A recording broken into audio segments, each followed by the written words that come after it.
Welcome back to the show, mother effers. It's been a while. Not really, but kind of. Feels like a lifetime.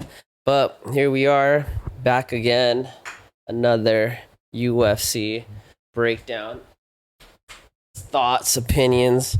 It was a good one, man. UFC 319. It was a good card. I was actually pretty I was pretty satisfied with the matchmaking, man. We had some good fights on that card. The main event,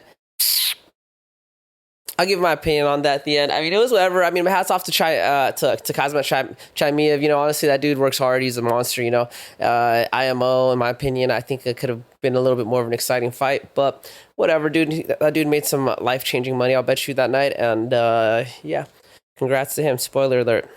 Anyways, UFC 319. What can I start with? Honestly, I usually try to keep these under 30 minutes. This might go a little bit longer than 30 minutes just because I included some of the undercards. Usually I just try to talk about the main event just because that already takes up so much time. But dude, this card was just stacked. It had some great fights. So I felt like there was just some people some people on the undercard that I had to mention. So we'll start with the first fight that I want to talk about: Edson Barboza versus Drakkar Klaus. I was a little bummed out to see that Edson Barboza was dropped to the prelims. You know, I mean, Edson Barboza, he's a mother effing legend, dude. The knockouts he has are insane. Wheel kicks, just switch kicks.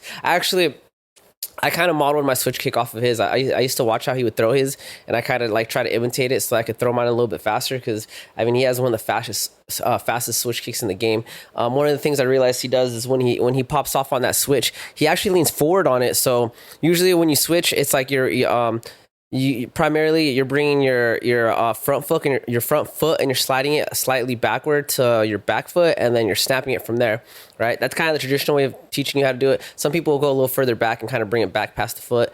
I try not to, but anyways, I was watching Barboza and he does it a little bit different. When he does his switch, a lot of the times he'll put his weight on the front foot and he'll slide his back foot forward.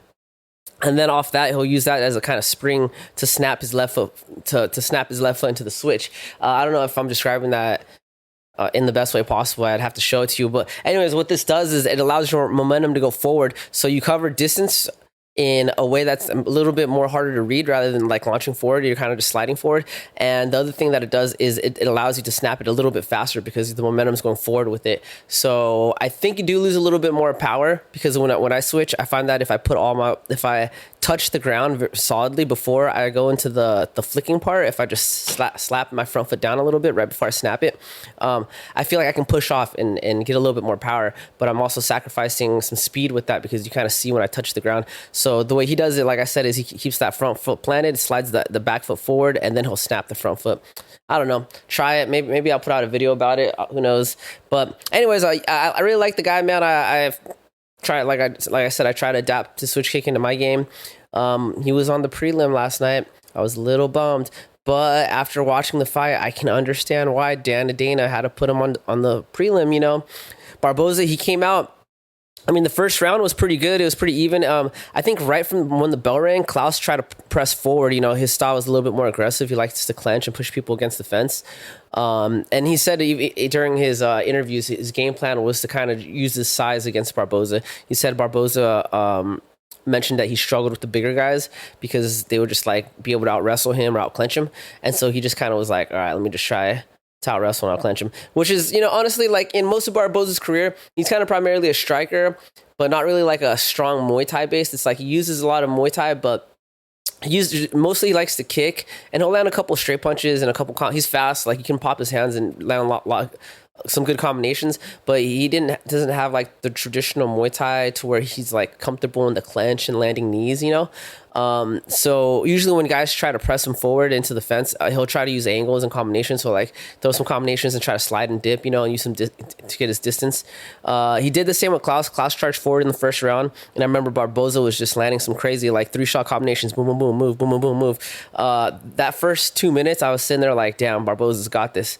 But you know, he started getting pushed against the clench, man. Honestly, like the guys, Klaus's game plan started to kind of like, you'd see it kind of take off over after the after like the first minute or two of the first round, you started kind of seeing him implement it a little bit more, just pushing Barboza against the fence, landing some inside strikes.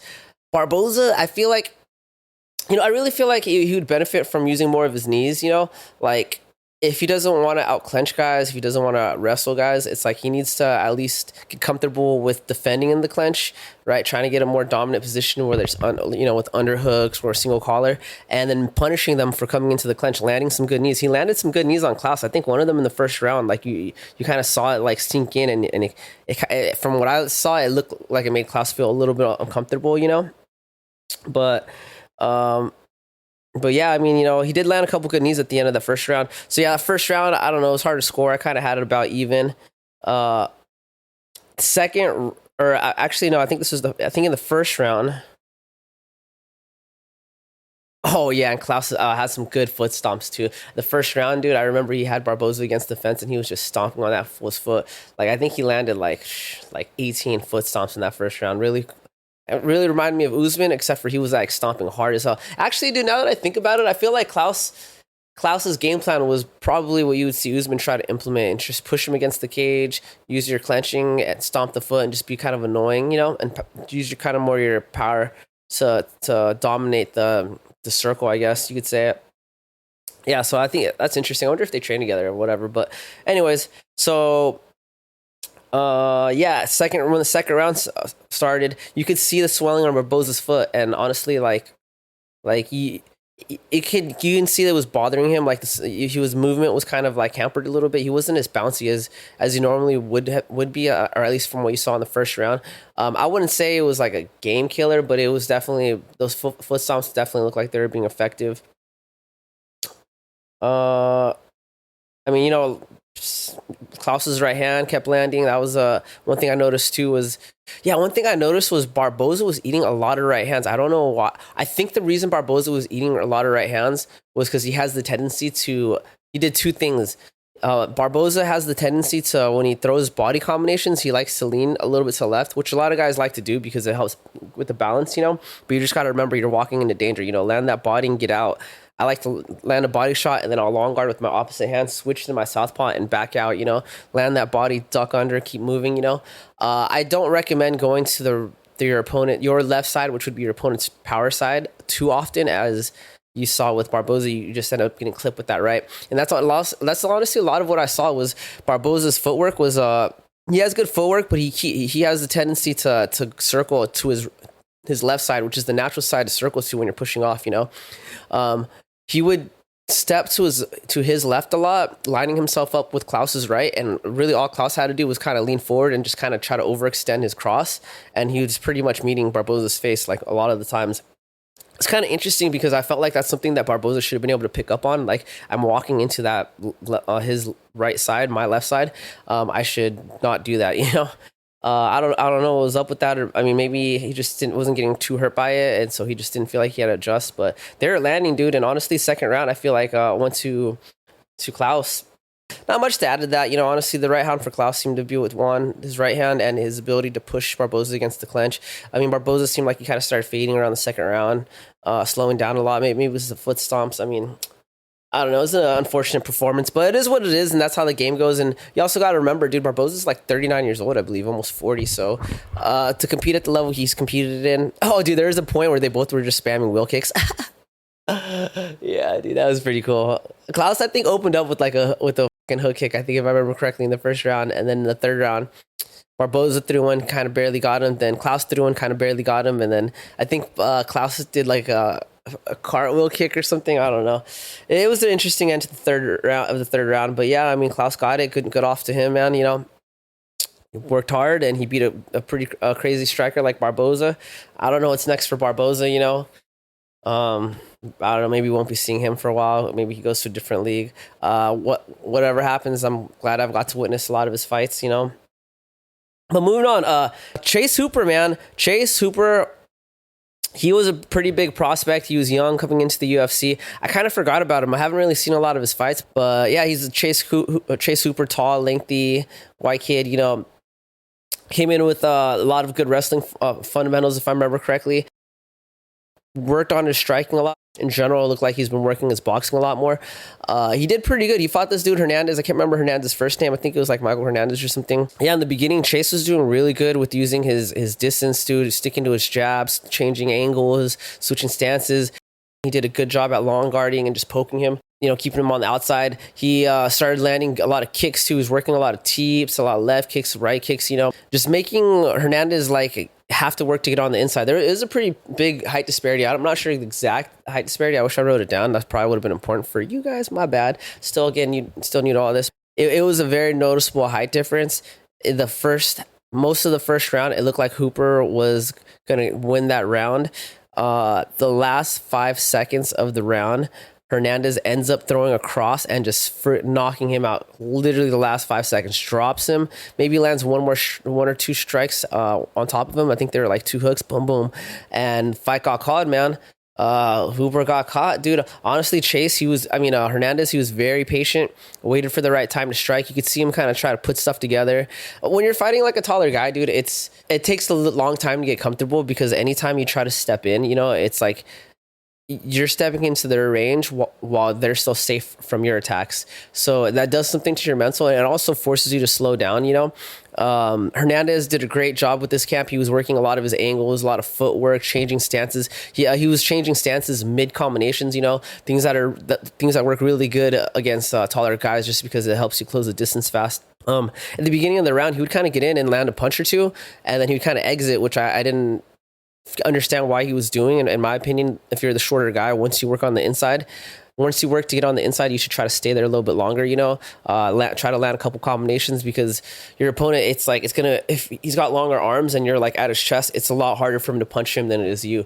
And even if you have your face stuffed to his chest, you can still land bodies where he can really only land knees, elbows, maybe even clench, But yeah, he used his footwork and found an opening, landed that cross, and just dropped Chase, man. Chase the prospect. Let me light this up real quick. You already know your boy, how we do over here at California Sober, baby.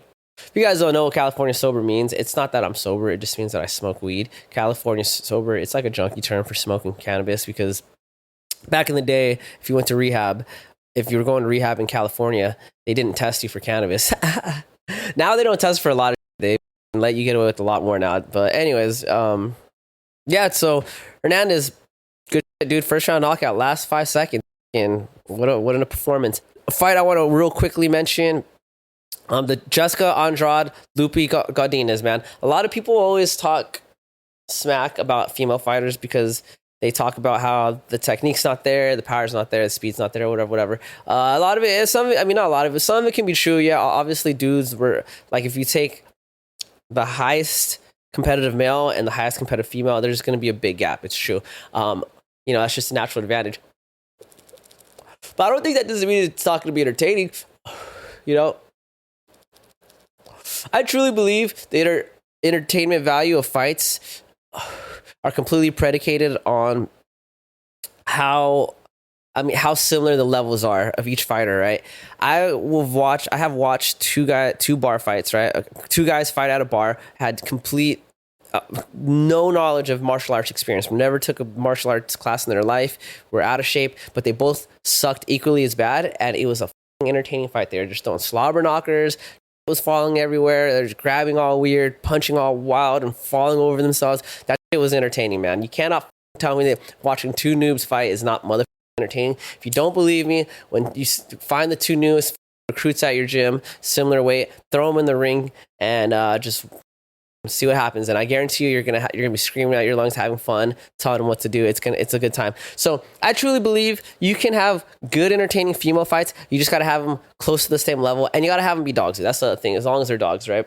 Jessica Andrade, Lupi Godinez did not disappoint. Jessica, former champion. If you don't know, you should know her style. Very Vanderlei Silva-esque. I don't know if she trained at shootbox or what, but it's very just hands heavy, come forward, a lot of hooks. She'll take damage to give damage type. No backing up. Her face will be all bloody, just still going forward. She has good wrestling, good jiu-jitsu as well, but she mostly, I like her. A lot of her fights have come from her striking, which, at least all the ones I saw. Lupi, I didn't really know much of her, to be honest, dude, but she came in, and it honestly was it was basically technique versus power. That's what I saw, right? So Lupi had clean technique. Everything was crispy, combinations, everything she threw was in combinations. It was like 1-2s or 3s, and they were ending with kicks or knees or like, a power shot. Jessica, on the other hand, everything was thrown at 100%. It was kind of crazy. She would lead with hooks, lead with crosses, lead with overhands, swing so hard to where she'd almost spin all the way around. The first 2 rounds, Jessica was getting pieced up, dude. Lupi was just honestly using footwork, 1-2, 1-2-3 kick, moving around. She was just first to get to the punch, and it like honestly, like it looked like every time Jessica Andrade was gonna swing, she would kind of like load up on it, and then Lupi would just catch her with the 1-2 before she could release it, and then slip out the way. It was working really good for her, landing a lot of good body kicks at the end of her combinations and stuff. I think by the 3rd round, I think Jessica just bit down on her mouth guard, and she understood I need to get the knockout to win this fight. And that's when you see when power starts taking over and start dominating. When you have someone that's fearless and has the power, that's the motherfucking shit right there. One of my favorite things. So technique is always the best. Watching good technique is great and it's beautiful. But as a fan of fighting, watching that Vanderlei Silva style, dude, the motherfuckers that just bite down on their mouth guard, just swing for the fences like it's their last fight of their life. There's just something about watching that, dude. Just something about watching someone walk down another person like I don't know, like a lion, trying to pounce on a gazelle, dude. It's premium, and I love it, dude. So Jessica's just walking down in Lupi. Lupi was even landing a lot of shots. She was still landing her 1-2s, but Jessica just was not backing up anymore. She just was like eating it, coming forward and returning with their own. She had a lot of success in that 3rd round. Honestly, if it was a 4th or 5th round, I feel Lupi would not have made it. She just started getting tagged a lot, and I feel like she slowed down a lot because she got tired, obviously, just throwing a lot of combinations and footwork. I don't know. Maybe if it goes 5 rounds, who knows? Maybe Lupi was able to come back the 4th or 5th, but that 3rd round, Jessica impressed. And yeah, just try to keep this short because I got a lot of stuff I want to say. But yeah, you guys should check it out. If you guys don't know, now you know. Check it out. Next fight, Meerschaert versus Olaskia. Just, I don't know, man. That was a crazy fight, man. Meerschaert, I don't know what he was doing, bro. Dude, he was literally like running away from the Russian guy. I can't pronounce the Russian guy's name. I'm sorry, Russian guy. Oloski. I'm just gonna call you Ollie, right? He was running away from Ollie. She's pulling guard, and I can't even call it pulling guard because he wasn't even pulling guard on homie, dude. He just was laying down in front of him on the other side of the ring at points. He gets clipped at some point and goes down, and that's the end of the fight. 1st round after running for like a minute straight. That was weird to watch. Did not feel like it was a pro fight. I do apologize to Meerschaert. I don't know if I'm saying his name right. I'm not trying to be disrespectful, but I'm just saying how I see it. I was like, how is this a pro fight? How is this even in the UFC? You talk about how the sport's getting watered down, all these different networks getting involved and all these fighters that they're hiring. And I think this is just this highlights how it's getting watered down. That was just terrible. Anyways, props to the Russian guy. Next fight I want to talk about, Susur. All right, pause. How the fuck do you say this guy's name? Susurkayev. Bassinger Suskarev. I'm not saying his name right. I'm just going to call him BS. BS, baby. BS versus Nolan. Bassinger Suskarev versus Eric Nolan. First of all, I just want to say Bassinger, he literally just fought 4 days ago on the Contender Series. To fight on the Contender Series and then come on to the following week fight at UFC 319, I think that's impressive. That's the thing that like the Europeans, the Thai really. Mostly just the Thai and I'm the Asians. I'm gonna consider this dude Asian because I think he's like Russian or something and whatever. Well, I guess Russians, Asians, that side of the world. Those guys will fight so much more than we do in the West. Like, it's kind of crazy. Like, this dude fought in the Contender Series, won, right? He just got into the UFC, and then they're like, oh, yeah, do you want to fight? Like, you want to have your first fight in the UFC, like, literally at the end of this week? Dude's already on weight, won his fight, didn't really, get too injured, said, fuck it, I'm down. When he fought, and then he tells Dana, after he had this fight, he tells Dana White that he's down to fight again, and I believe he said, like, September or something. He just said that he's just trying to rack him up, he's trying to rack these fights up, make some money, get to the title. I love it. These Russian dudes. Anyways, First round. Good fight, man. Honestly, I literally wrote that in my notes after the first round. Great fight.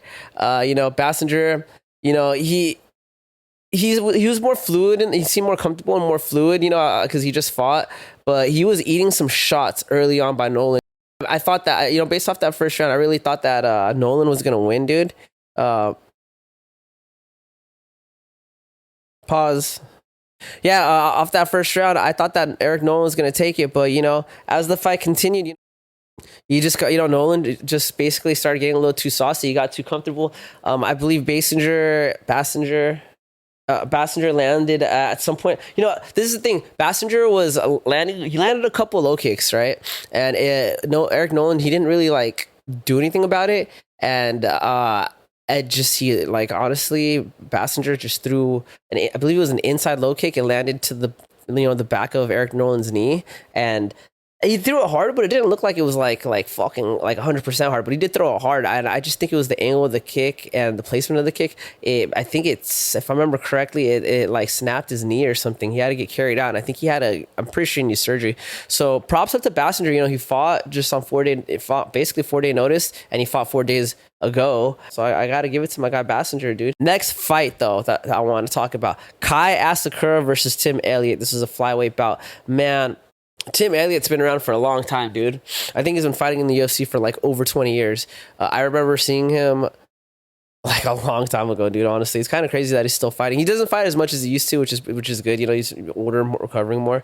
But Tim Elliott, if you don't know him, he's more of a grappler. He likes to kind of maul people. He's very Pat Miletich style, I feel like. And when I think of Tim Elliott, I think kind of like Pat Miletich. I don't know if you ever trained under him or anything, but he fight Kai Asakura, man. Kai Asakura, he's a Japanese phenom. He came to the UFC.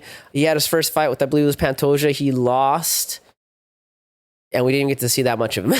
But Kai, man, he came from where did he come from? Ryzen. He came from Ryzen. He was their champion. He was knocking motherfuckers out, bro. He broke. There's actually some dude he fought and he broke his face. I believe he did it with like a left hook or something. Dude's style is very, very striking intensive. He focuses a lot on the striking. And he has like that. He pretty much fights like that Japanese kickboxer style. A lot of combinations and a lot of power behind everything, and a lot of just like. He stays in your face, but he has good footwork, so he'll be darting forward and backward, in and out, but he's always coming forward at the end, right? One step back, two steps forward type shit. Good angles. He switches stances through his combinations. That's how the Japanese like to do it. A lot of inside low kicks, a lot of combinations that start and end with inside or outside low kicks. Anyways, I was stoked when he came to the UFC, but so yeah, he fought Tim Elliott first round. I don't even know what Tim Elliott was doing. He was like waving his hands. I literally thought we were about to have another moment like Mearkshart, another disappointing moment of like, why the fuck is this guy in here? But yeah, he's like, Tim Elliott's like moving his hands and he's jumping all weird. Kai, on the other hand, very composed, very like K1 style. Like he just came in and was landing some crazy combinations on Tim Elliott. Like I saw that first round and I was like, damn, this fool's gonna get mollywopped. Like he got no shot, But he didn't fuck. But he didn't take Tim Elliott out. And at the end of that first round, Tim Elliott was able to get a takedown, and Kai wasn't able to get up. And I think that kind of changed the trajectory of the next round. Of the rest of the fight, because after the first round, you could see Kai was less aggressive coming forward, and he was kind of backing up a little bit more, and he was kind of sticking to single shots. I think in the back of his head, he knew Tim Elliott could take him down, and he couldn't get back up. So he was just trying to watch his striking. Tim finally lands a punch in the second round. First round, I don't think he threw one single punch, or he didn't land anything. I can't remember. But I was like, what the fuck, has he even landed a punch? But the second round, he actually lands a very hard cross, and it backs Kai up, man. He lands it hard, and it kind of stops, and it kind of stuns him, And I think that also kind of let this fool can hit, he can take me down, and he can land a punch sometimes. At the end of it, dude, Tim Elliott was able to get Kai down, and there were some rolling exchanges. Tim ended up submitting Kai via guillotine, right? It was crazy. I think Tim was like, I can't remember exactly how it went down, bro. I think he had him like side mounted or something and was trying to pass guard. He was able to grab Kai's head as he was kind of like trying to defend it, and Tim, that's one of Tim's things is the guillotine. So props to Tim. In USA, I'm sad that Kai got knocked out because I liked him as a fighter, but the American in me says fucking USA, baby, let's go. So, yep, shout out Tim Elliott. The next fight, Michael Venom Page versus Jared Cannonier. Man, was I excited for this fight. I like both fighters. Both fighters very different in terms of their approach to fighting.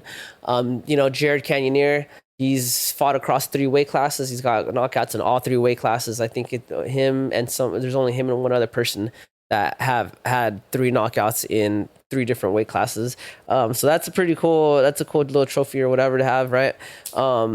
Yeah, the way Jared Cannonier fights, he's very composed, very technical. He swings extremely hard. He can hit you with elbows or hooks, whatever dude needs. He'll put you down. He's a big guy.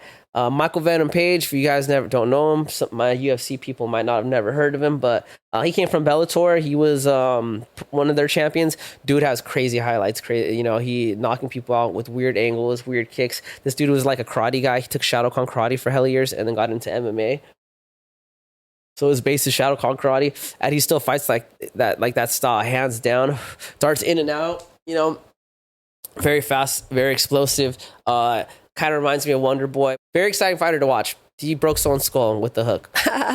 Yeah, I think it was a hook if I remember correctly. Anyways, so yeah, it was an exciting fight. I mean, the fight happened like how MVP would have wanted it to happen. He didn't stay in front of Jared Cannonier. That guy's too powerful. He literally just kept moving, nonstop moving, backing up, throwing single shots, backing up, angle, side, switching stances. A lot of single shots the first 2 rounds. And honestly, that's how you got to fight. When you like a guy like Jared Cannonier, he can put you out with one shot. One thing that I feel like I didn't see enough of is if I was Jared Cannonier, I would have tried to press the clinch more. I would have tried to just grab them. There were moments where he did grab him and it did look like he was trying to, a little bit, but I would have tried to focus a little bit more like in the camp. I would have attacked the legs more and pushed him against the cage because it's so hard to touch MVP, bro. Anytime you take a step forward, MVP's already taking 2 steps backwards or 2 steps to an angle, and you might even have walked into a kick or a cross, his footwork is so good and he doesn't stop. He never stops moving. So really the only times you can touch him is the legs, right? Because, he's always got that bladed stance. He's always popping off the legs. It's easier to reach the legs than the face, right? Straight long attacks like your teep. A longer guy like that, teep him in the stomach, dude. Just keep teeping him, side kicking, kick him in the leg, and the clench. Push him against the cage and start kneeing him in the stomach, start kneeing him in the legs, elbows. Even if you're not going to take him down, just grab him and hold him there and hit him as many times as you can before he breaks out, because that's honestly his game plan is going to be to break the clench and get back to doing what he's doing. And honestly, MVP, he has tremendous clench defense. He's really good at fighting the clench. Jiu-jitsu, I don't know. Once you take him down, it's a little bit harder for him to get up, but he's really hard to take down. He works a lot on his takedown defense. But yeah, Cannonier, he couldn't do much, dude. And it was a good fight, dude. Honestly, it was a good fight. I don't know what's next for Cannonier. I know he's an older guy, so he wants to fight for the title. I think it's tough, dude. That division's tough, and I don't think anything about his age or anything. I just think it's like just the competition's tough. But I don't want to see him go, and fuck it, if he can work his way up, then work his way up. But I don't know what's next. The end of I just remembered though, the end of the 3rd round, Cannonier did get on top of Michael Venom Page. Michael Venom Page might have a hard time getting up once he's on the ground, but he does have good defense on ground and pound and submissions. Actually, Cannonier tried to go for a Kimura, wasn't the best position, but he did go for it. Michael Venom Page was able to recognize and defend it. Cannonier, he got MVP down at the end of the 3rd round, and he tried to establish his posture to rain down elbows and heavy shots. MVP did a good job at moving his head out of the way, tucking his head to his stomach, to keep him from being able to extend all the way out. He wasn't able to get up, but he was also able to protect himself from getting really hurt. I do feel like there was a sense of panic though, because once he got taken down, there was I think a minute or 2 in the round left, and I think he could just feel that. He tried popping out a little bit a few times, but I just think Cannonier was just too strong, dude, too big of a guy. And I feel like MVP kind of started feeling that pressure, and he started kind of a little panic in his eyes. But he was able to defend, and the fight ends, and MVP ended up getting the victory. So go MVP, What a guy, man. What a guy. Exciting to watch. It's fun. It's fun to watch. Karate not my favorite style, but that shit's tight to watch. Jeff Neal versus Carlos Prates. Man, this is a good fight. This is something I was excited for. Carlos Prates, he just coming off of a loss. Yeah, Carlos Prates, he's coming off of a L. He fought Ian Machado Gary. He delivered the first, Ian Machado Gary. He delivered the first loss to the Fighting Nerds. Yeah, he lost. He didn't really do much in that fight, and so he was excited to get back. He wanted to get his name back out there. He wanted to represent for the team, show him he's still relevant. Carlos Prates, love the guy, man. Party animal. And Muay Thai. My guy's got Muay Thai tatted across the chest, man. Smokes motherfucking cigarettes every day. Drinks all the time. He's my motherfucking spirit animal. Carlos Prates, where you at? Let's party, baby. So, Geoff Neal versus Carlos Prates. It was a good fight, honestly. Geoff Neal was doing a good job. He had good combinations, very quick to think. It was a good little game of chess. The first half of the round was pretty even. Geoff Neal seemed to be landing a little bit more stronger strikes. But Prates, as the round continued, started getting more comfortable, started landing more low kicks. I mean, dude, once Carlos Prates, once he gets in his zone, dude, it's just beautiful Muay Thai, dude. So he's just so smooth in the way he moves, the way he swings, towards the end of that first round, he was like, and he's not like a combination type dude, I think Neal had more power for sure, but I just think Prates was just super like silky smooth. He was landing shit at weird angles and landing shit that Neal wasn't seeing, or couldn't see, and I mean, the shot that you don't see is the one that hurts the most, baby. But I mean, there was a point where Neal caught a kick though he caught one of I think it was Prates' body kick or something. Jeff Neal caught it. I can't remember what he landed, but he landed some good combinations. I thought I wrote it down. He landed some combinations to Carlos Prates. He caught the kick and then boom, boom. I believe it was like some body, like he spammed like 2 hooks to the body or something. I don't remember. 2 hooks to the head.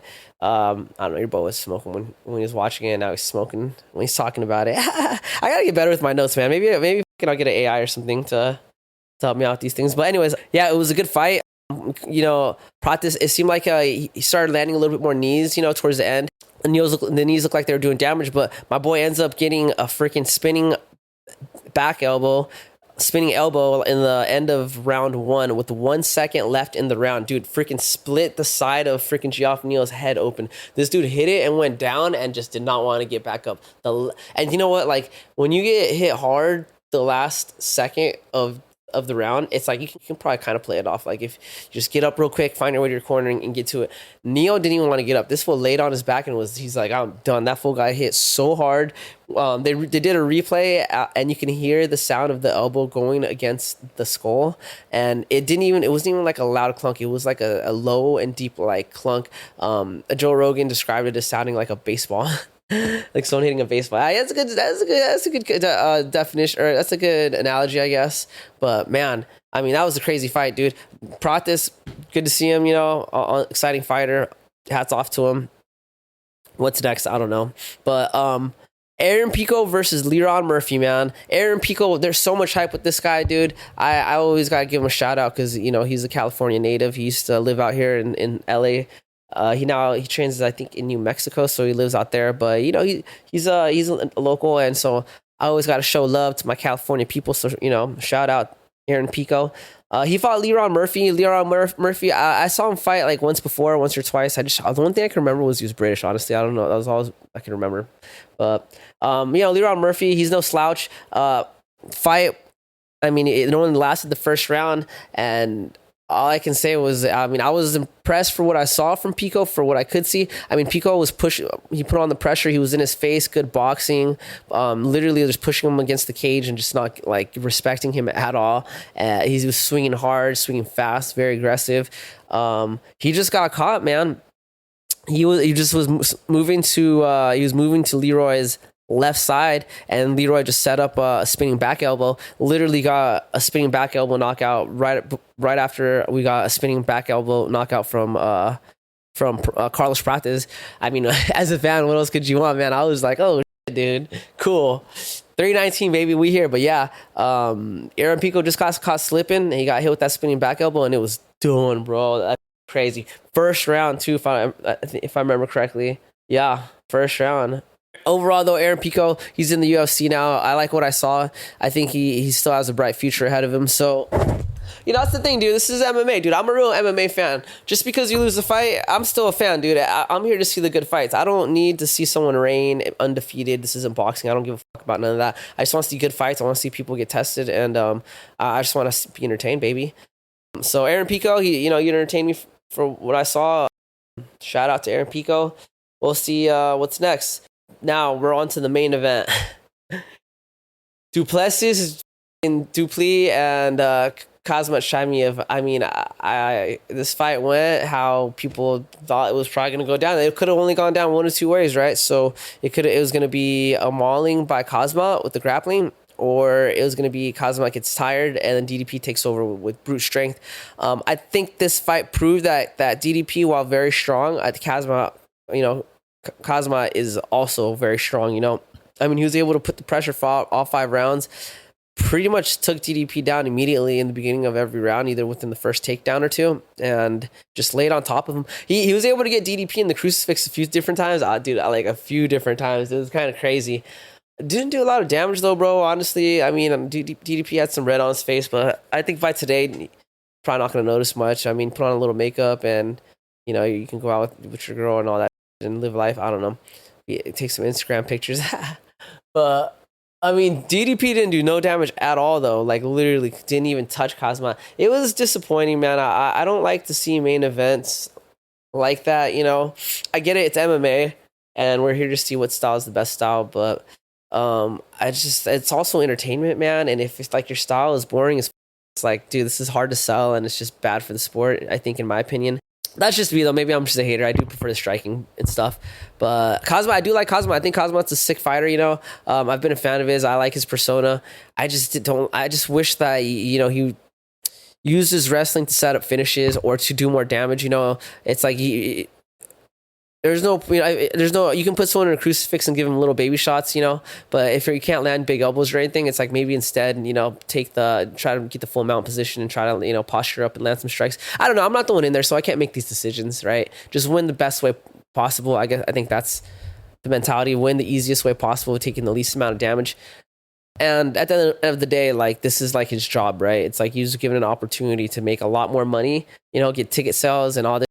So it's like, okay, let me just do what I'm good at and just out wrestle this fool, not get hurt, win, fight again. But yeah, Khamzat, he won all 5 rounds. Who's next? I mean, honestly, Gilbert has so far put up the most entertaining fight against him. I guess we'll see what's next. Overall, though, it was a good card. I mean, the undercards were good as fuck. I think I called fucking Jeff Neal. I think that's why I paused. I wrote it both times in both different ways here. Good card, man. It's a good card, UFC 319. I think this was probably a little bit over 30 minutes. I'll probably try to cut some of this fluff off to make it shorter. Thanks for listening, guys. Goodbye.